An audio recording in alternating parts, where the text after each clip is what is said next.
Good late evening, everybody. Another live broadcast of Real Steel Sports here with James Krishner. I hope you guys are having a phenomenal evening. My day was a little bit peculiar, but that's a different story, different time. As the title of my show suggests, I'm going to be voicing my opinion on the potential 2014 NFL Hall of Fame class. The announcement will be made this Saturday, as is custom to do it the day before the Super Bowl, on which finalists will enter the Pro Football Hall of Fame. And the list reads as followed. Kicker Morton Anderson, running back Jerome Bettis, linebacker Derek Brooks, and wide receiver Tim Brown. Eddie DeBartolo Jr., he was the owner of the 49ers. Tony Dungy, former head coach for the Buccaneers and the Colts.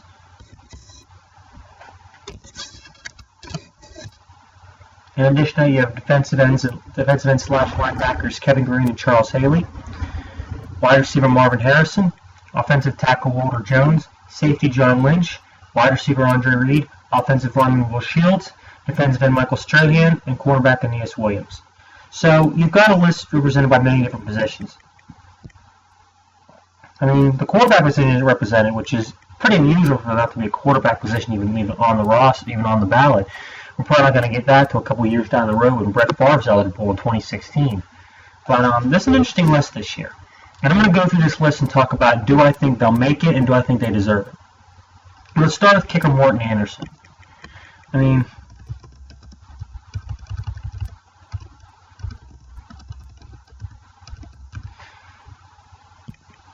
Morton Anderson set so many NFL records in his career.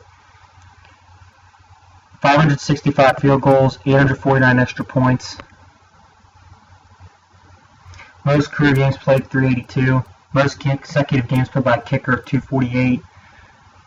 I mean, he's got the team scoring records for the New Orleans Saints for 1,318 points and the Atlanta Falcons, 806 points. 7-time Pro Bowler and 6-time All-Pro.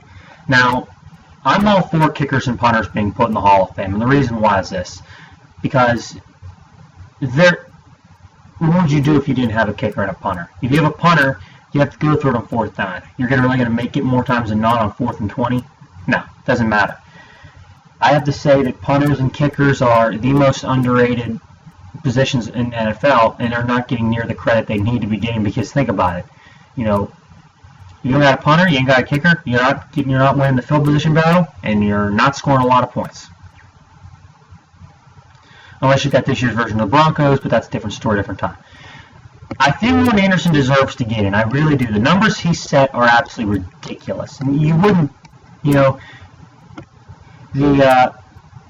53-year-old from Denmark, he's done all the numbers, and I believe he deserves to get in, but going up against a Hall of Fame class that could potentially feature several All-Pros at key position players such as linebacker, wide receiver, and defensive end, defensive line, it's going to be tough for him to get in. I don't foresee him getting it, so I don't think he makes it.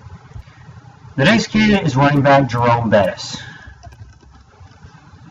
Now, for those of you that have been following my shows for a long enough time, you know that my alliance in football is with the New Orleans Saints second and the Pittsburgh Steelers first. Because, hell, I'm from Pittsburgh. Here we go, Steelers, black and gold forever.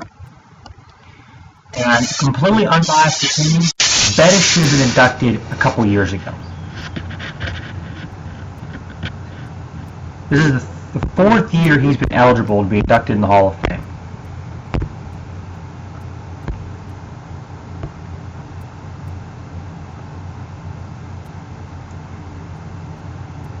I mean, it bothers me because I think there was kind of a Steeler bias because there's already so many in the Hall of Fame to begin with, like the Bears and the Packers, and even the Browns, they've got a lot of Hall of Famers. But what is not really been stated here is that Bettis is the 6th all-time leading rusher in NFL history, with 13,662 career yards, 94 career touchdowns. I mean, he was 6-time Pro Bowler, 2-time AP First Team All-Pro player. I mean,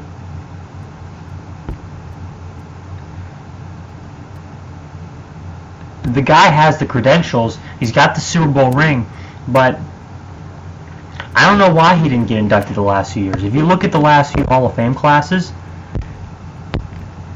I can think of several guys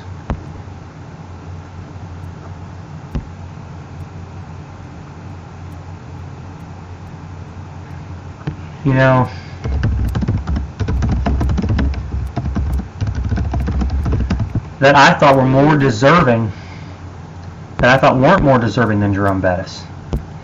If you look at the class of 2013, you got Larry Allen, Chris Carter, Curly Culp, Jonathan Ogden,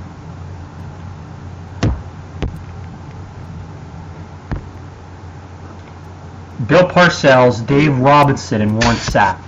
Now, I'm not going to go into a whole Warren Sapp argument, mainly because I don't like him. I don't want to talk about that now. But Sapp, he deserved it. I don't think Robinson deserved it over Bettis. Parcells, I think, did. I think Ogden did. I don't think Curly Culp did. I think Chris Carter did. I don't really think Larry Allen did.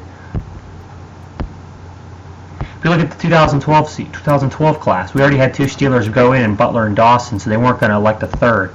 In 2011, a bunch of other guys went in that I don't think were really is important. Like, I didn't think Les Richter, Chris Hahnberger deserved it as much as he did. In fact, I don't even think Marshall Faulk did. Nah, I can't make that argument. Maybe it's just me being a fan, but still. I think Bettis deserves it again. I think because, there really aren't too many headliners in this class, and the fact that Bettis has been snubbed multiple times, I think he gets in this time. And next we have linebacker Derek Brooks. When I was a huge fan of the Buccaneers back like 2005, 2006, I kind of stopped becoming a fan. I don't know why. I just kind of grew out of it. I guess it's because of becoming a Saints fan. Brooks is one of my favorite players. He's one of the best linebackers of all time, and in my opinion, he deserves to get in this class because of the fact that he was a force in the run game, and he was a monster defending the pass. He has 2 pick-sixes in a Super Bowl against the Raiders, and he just dominated that game in the run and the pass game, and he's proven that he's one of the best all-around linebackers that ever played the game. We talk about linebackers today that were one-trick ponies, guys that really can defend the run, that aren't such great at the pass. Like, recent memory would be James Ferrier, and guys that were great in pass coverage couldn't really stop the run. But Brooks can do both. He can do both incredibly well. I didn't mean to burn Ferrier there, but still. I think he gets in too. Tim Brown, he deserves it, but I don't think he's going to get in this year because Marvin Harrison's there. And Marvin Harrison has the Super Bowl ring. Marvin Harrison has better numbers. He was better over a long period of time. Like, his season-by-season totals, the records he set are just sick, and I think he'll get in over Tim Brown. So I don't think Tim Brown gets in because of that. Eddie DeBartolo Jr., as more or less a non-player, I think he gets in, and I think he deserves it because DeBartolo Jr., transformed the Niners from an absolute joke to the gold standard in the NFL, and pretty much didn't exactly do it in a long time. Like, it was a really quick turnaround. People forget how bad that football team was. 1980, they were 6-10. 1981, 13-3 Super Bowl champions. Turn that team around in the way he brought in talent, the way he provided for his team, and the fact that he was just such a driving force behind those championships. I think he deserves it and will get in. Tony Dungy, I don't think he'll get in. I think he'll get in eventually, but I don't think he's going to get in the near future because looking at his his credentials, being a former defensive back for the Steelers, Giants, and 49ers. As an NFL head coach, he's got a win-loss record of 68.8% as his percentage, and a record of 139-69 in 208 games.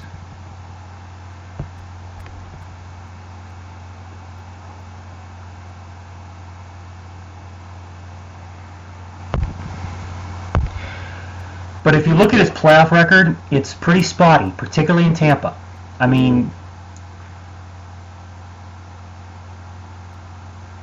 Because he turned that football team around. I will say that he turned that team around and made them a respectable powerhouse, particularly on defense. And they pretty much rode defense to where they got, which was to a loss in the NFC title game in 1999 and appearances in the playoffs in 4 of the 6 years he was there, even though 2 of the years they went out in the first round. But he fast forward to Indy and he inherits Peyton Manning, Edgerrin James, Marvin Harrison, Reggie Wayne. He inherits that team. I mean, his playoff record was 7-6, which is more respectable. But if you take away that Super Bowl, he's 3-6 lifetime in the playoffs, including 4 first-round exits. He had several phenomenal seasons as the head coach of the Colts, but I don't think he gets in this time because I just think that, I don't think he measured up to some of the other guys. I mean, his playing career, of course, wasn't as impressive as some other guys, but his coaching career, being one of the better coaches in in the last 10 years in the NFL, will help him. But I just think that he's going. If you look at, he's going up against the only other non-player to be up for induction is Eddie DeBartolo Jr., and his resume doesn't even come close to Eddie DeBartolo Jr.'s. So no, I don't think he gets in. So to recap, through 6 inductees mentioned, I picked Bettis and Brooks along with DeBartolo Jr. will get in. The next 2 are linebacker defensive end hybrids. They're kind of nuts, and Kevin Green and Charles Haley. I mean, you had Kevin Green, who has 160 career sacks, which is 3rd in NFL history, and he was one of the best pass rushers in the game, and now was formerly the coach of the Green Bay Packers, formerly the linebacker coach for the Green Bay Packers. I mean, getting a Super Bowl ring and molding Clay Matthews into a beast. I mean, the dude's done it all. And then you go to Charles Haley,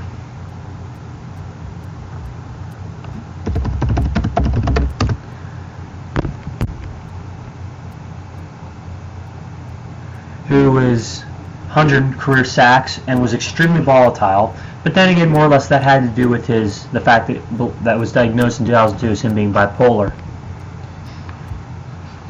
And it's funny because a lot of people have supported his candidacy for the Hall of Fame, such as his former coach Bill Walsh. But the fact that he was insane during his playing career, and I've heard stories about how nuts the guy was, doesn't exactly help him. And I think that will hurt him in the long run. I don't think Kevin Green will get in either because, again, people don't really think of him as a great player. They kind of think of his hair. They kind of think of the fact he was a journeyman. And the fact that the 160 career sacks, I don't think that's going to set in with the voters. And I don't think he's going to get in because of it. I don't think Haley gets in because he's nuts. And also because of the fact that, I think there's kind of a personality bias against him. But next we have the guy that I think will get in place of Tim Brown. That's Marvin Harrison. Marvin Harrison was just a beast. No way to describe it. Some of the best hands in league history. And his season-by-season reception totals are up there.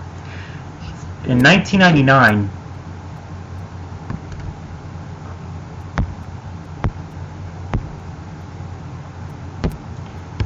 was really when he took off and started his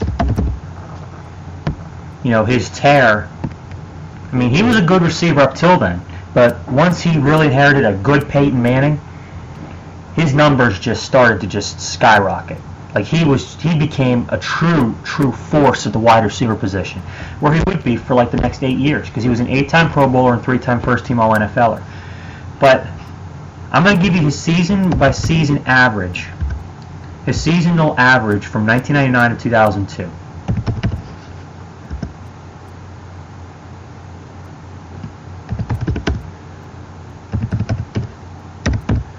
He averaged 117 catches,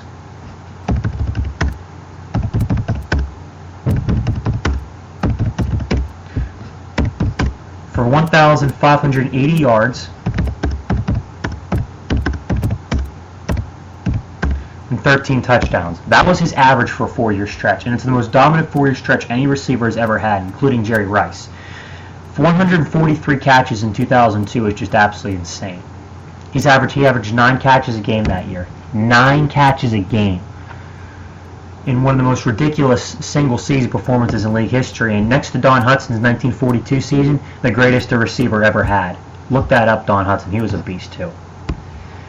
But I think Harrison gets in because of that. It's a great season. Of the fact that, when